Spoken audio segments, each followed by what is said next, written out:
कैसी भी परिस्थिति आ जाने पर उस भक्ति का त्याग ना करना।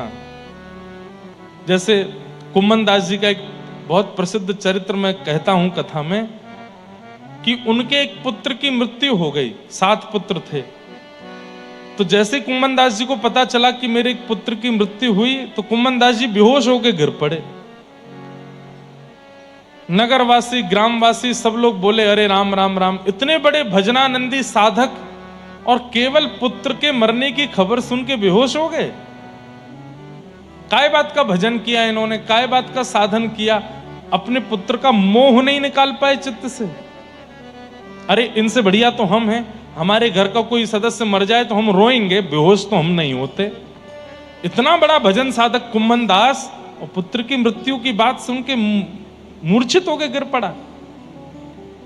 जब ये बात गोसाई श्री विठलनाथ जी को पता चली, तो गोसाई जी मुस्कुरा के बोले, पुत्र की मरने की बात सुन के मूर्छित नहीं हुआ है वो।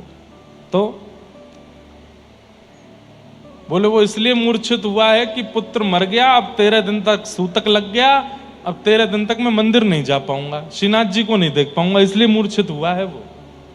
बोले अरे आप तो बात बना रहे हैं। बोले रुको दिखाता हूं। मूर्छित अवस्था में कुम्मन दास जी, कोई पानी डाल रहा है, कोई कुछ कर रहा है, उस समय कान में जाकर के कहते हैं, गोसाई जी तू चिंता मत कर, मंदिर की एक खिड़की खोल देंगे, भीतर भले ही मत आना, वहां से ठाकुर जी का दर्शन कर लेना। इतना सुनते ही उठ बैठे जग करके और बोले, पुत्र की क्रियाएं करो, जो अंत्येष्टि होनी है वो सब क्रियाएं करो। समझ में आई बात?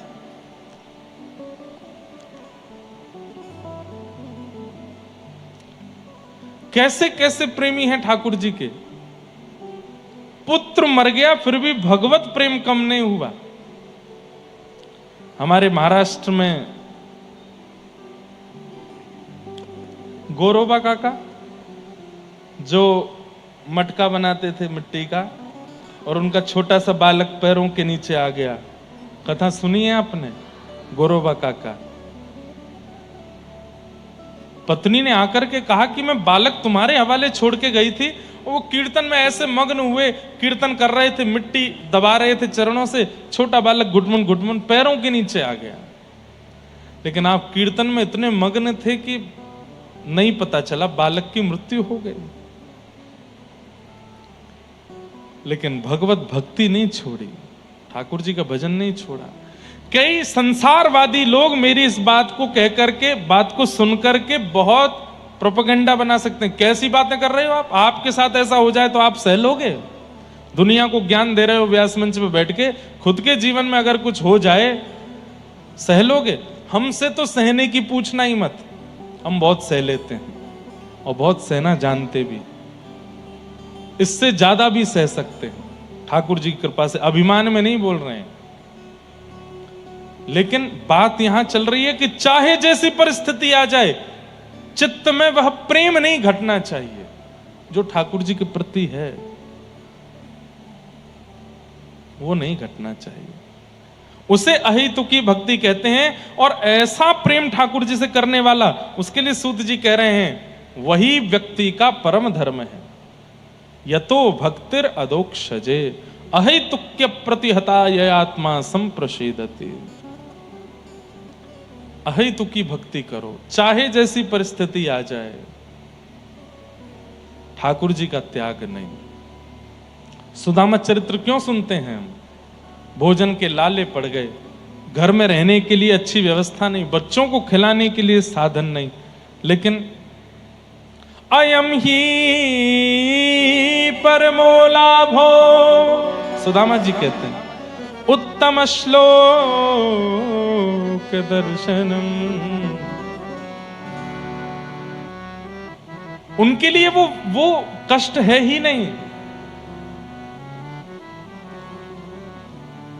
संपदो नैव संपदः विपदो नैव विपदः संपदो नैव संपदः विपद विस्मरणम विष्णु संपद नारायण स्मृति। वास्तव में विपत्ति कोई विपत्ति नहीं है।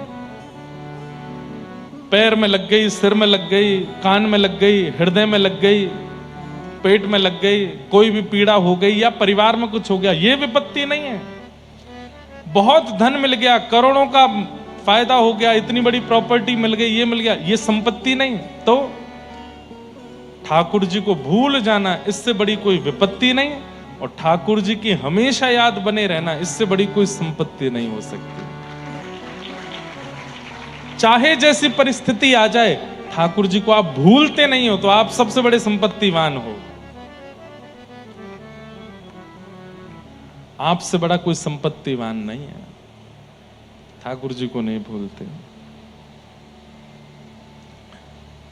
धर्मस्वनिष्ठितः पुंसां विश्वक्सेन कथासु यः नोत्पादयेदधिरतिं श्रम एव हि केवलम्।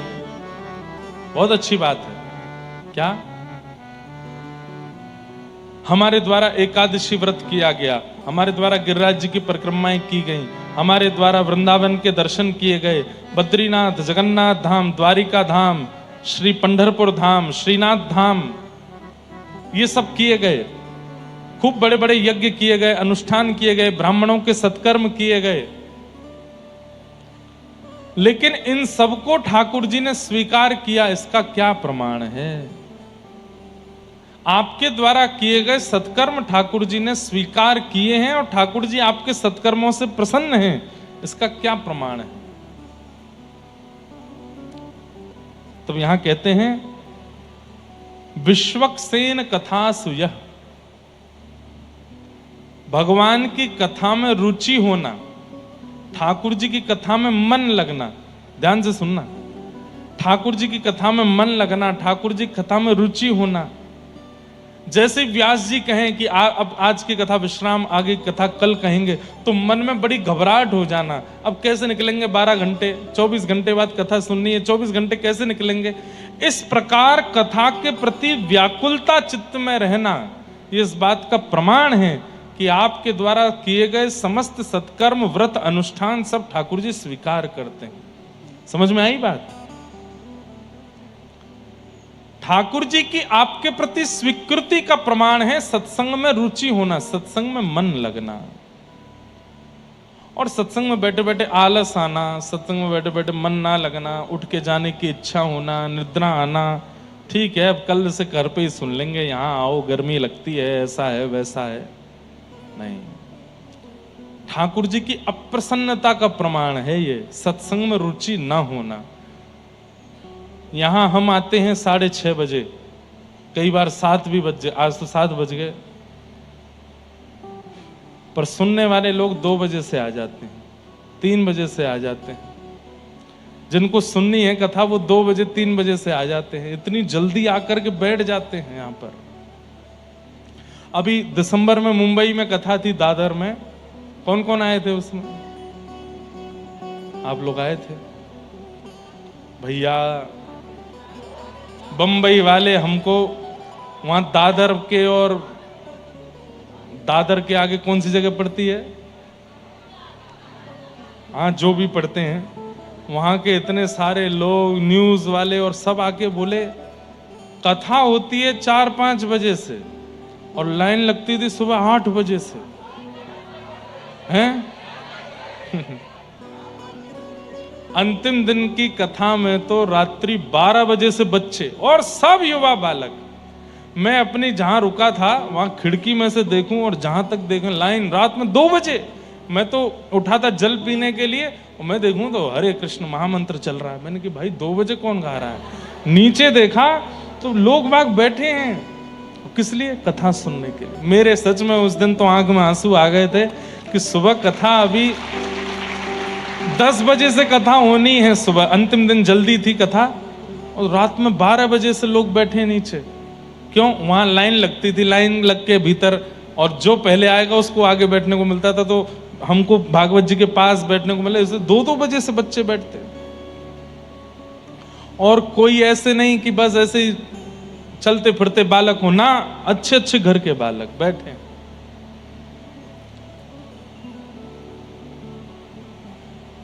तब ये वाला श्लोक मेरे मन में आता था कि सूत जी महाराज कहते हैं कि ठाकुर जी आपसे प्रसन्न हैं, इस बात का प्रमाण कथा के प्रति आपकी रुचि ये बताती है। उत्सुकता, व्याकुलता, जैसे पता है कथा में जाना है, हम जाएंगे, कथा सुनेंगे, पूरी बैठ के सुनेंगे, जहां जगह मिल जाएगी बैठ के सुन लेंगे। ये रुचि, ये उत्सुकता, ये इस बात का प्रमाण है कि ठाकुर जी आपसे प्रसन्न है। इंद्रेश जी ये तो हर साल आते हैं उल्लासनगर, कौन सी बड़ी बात है। ऐसे मन में भाव आ रहे हैं तो हम अपनी नहीं कह रहे हैं, कथा के प्रति यदि ये भाव आ जाता है, आलस्य का भाव आ जाता है और कोई भाव आते हैं तो श्रम एव ही केवलम नोत्पादयेद अधिरतिम, श्रम एव ही केवलम। आप अगर इस प्रकार कथा के प्रति, सत्संग के प्रति भाव रखते हो तो कह रहे हैं कि आपके द्वारा की गई एकादशी केवल कोरी मेहनत है, ठाकुर जी उससे प्रसन्न नहीं होते। आपके द्वारा किया गया गोवर्धन वृंदावन की परिक्रमा, यमुना स्नान, गंगा स्नान, बद्रीनाथ, केदारनाथ, गंगोत्री, यमुनोत्री, जगन्नाथपुरी, द्वारिका आदि का भ्रमण, सब केवल और केवल एक श्रम है। कथा के प्रति रुचि, तो अब रुचि के बारे में बात करो कथा की, तो सबसे बड़े रुचिकर भागवत के हैं परीक्षित। कल चौथे दिन की कथा में ये प्रसंग आना चाहिए, लेकिन मैं अभी बता देता हूं ताकि आपको अनुभव हो कि कथा के प्रति उत्सुकता कैसी होनी चाहिए। 4 दिन हो गए कथा सुनते सुनते, दिन रात कथा चल रही है 24 घंटे, और एक आसन पर बैठे हैं परीक्षित। 7 दिन बाद मृत्यु हो जानी है तक्षक सर्प के दंशन से, और चौथे दिन की कथा जब आती है तो 2 श्लोकों में संपूर्ण कृष्ण कथा सुना करके विश्राम कर देते हैं। तब सामने बैठे परीक्षित कहते हैं, कथितो वंश विस्तारो भवता सोम सूर्ययो राज्ञां चो भयवंशाना चरितम परमाद्भुतम। मुझे भूख नहीं है, मुझे प्यास नहीं है, मुझे निद्रा नहीं है, केवल और केवल कृष्ण लीला सुनाई है, कृष्ण कथा सुनाई है।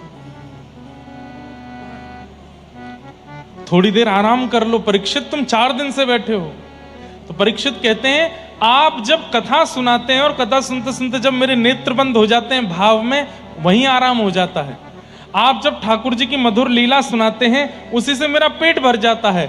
आप जब रस भरे श्लोक बोलते हैं उसी से मेरी प्यास बुझ जाती है। मुझे संसार की वस्तु की आवश्यकता नहीं, कृपा करके मुझे कथा सुनाओ।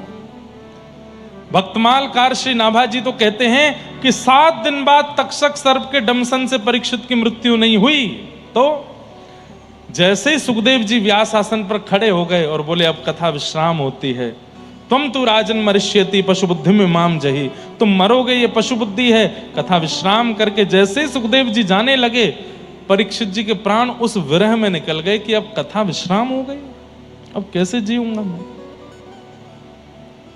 तक्षक सर्प ने तो आकर के उनके मरे हुए शव का स्पर्श किया, ऐसा अनेक संत जन और नाभाजी भक्तमालकारों का कहना है। पर वास्तव में तो श्री परीक्षित जी के प्राण कथा के वियोग में चले गए। बंधु, ये कथा के प्रति रुचि किसकी नहीं है? हमें एक नाम बता दो।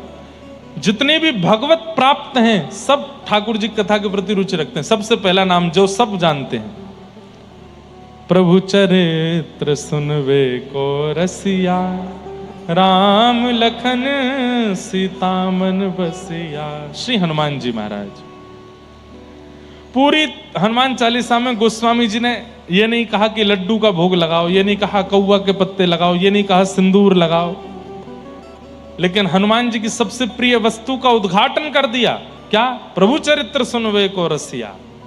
और दुनिया के लोग सिंदूर चढ़ाते हैं, अकौवा के पत्ते पर राम नाम लग के चढ़ाते हैं, लड्डू का भोग लगाते हैं, पर कथा नहीं सुनाते हनुमान जी को, जो सबसे प्रिय है उनको। महादेव भोले बाबा निरंतर नेत्र बंद करके बैठे रहते हैं। पार्वती जी पूछती हैं आप क्या कर रहे हैं? तो महादेव के मुख से निकलता है, मुनिंद वृंद वंदिते त्रिलोक शोक हारिणी। ये राधा कृपा कटाक्ष कौन गा रहा है? वो देव आदिदेव महादेव गा रहे हैं, जो निरंतर प्रिया प्रियतम के चिंतन में ही लगे रहते हैं। उन्हें भी कथा प्रिय है, अमर कथा सुनाते रहते हैं पार्वती जी को। तीसरा, आपकी महाराष्ट्र भूमि से रुक्मणी जी भगवान को जब पत्र लिख करके भेजती हैं तो क्या कहती हैं? श्रुत्वा गुणान भुवन सुंदर शृण्वतां ते निर्विश्य कर्ण विवरई हर तुंगतापम। मैंने आपको देखा नहीं है, पर आपकी कथाएं बहुत सुनी हैं और आपकी कथा सुनने में मुझे बहुत सुख मिलता है। कई जगह तो कहते हैं कि ब्राह्मण देवता पत्र लेकर के भगवान के पास गए, भगवान ने पत्र खोल के पहला श्लोक की पहली पंक्ति पढ़ी और तुरंत पत्र बंद करके बोले अब तो ब्याह इन्हीं से करना है। क्यों? कथा के प्रति इतनी रुचि रखती हैं, ये हमारी अर्धांगिनी बनने लायक है। हनुमान जी, महादेव, रुक्मणी और अब आ जाओ व्रजमंडल। तब कथामृतम तप्त जीवनम कवि भीरेडितम कल्मषापहम् श्रवणमंगलम् श्रीमदाततम् भुवि गृह्णन्ति ते भूरिदा जना। व्रज की गोपियां वो भी ठाकुर जी के विरह में यही कहती हैं कि आपकी कथा अमृत है। हे नाथ, तुम चले गए हमें छोड़ के, पर कृपा करके कथा को मत छोड़ के जाने देना, ये हमारे जीवन में सदा रहे। क्यों? कथा के प्रति रुचि इस बात का प्रमाण है कि ठाकुर जी आपसे प्रेम करते हैं।